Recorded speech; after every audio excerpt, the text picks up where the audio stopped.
And President Trump calling the Pope weak over his push for the U.S. to end the war in Iran. The Pope responding to him.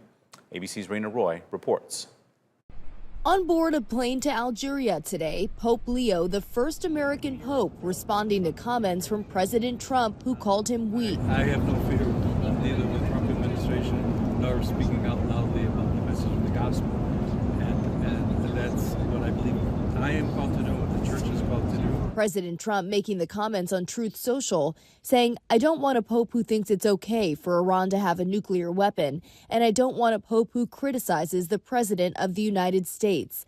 The president later posting without comment this AI-generated image of himself depicted as Jesus Christ dressed in biblical robes and placing a hand on the forehead of a man in a hospital bed.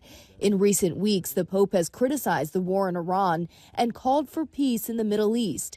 Over the weekend, the Pope referring to the U.S. military offensive as a delusion of omnipotence. Today, the Pope adding this. Too many innocent people are being killed, and I think someone has to stand up and say there's a better way to do this.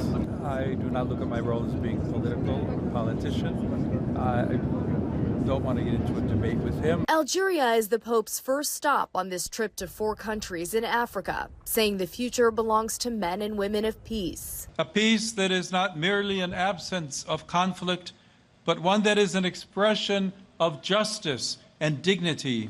Trump ally Bishop Robert Barron of Minnesota says the president owes the Pope an apology, calling the comments inappropriate and disrespectful.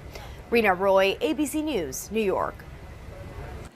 And the president has since commented on this AI-generated image, which he has since taken down. He said he thought it was an image of him as a doctor working for the Red Cross.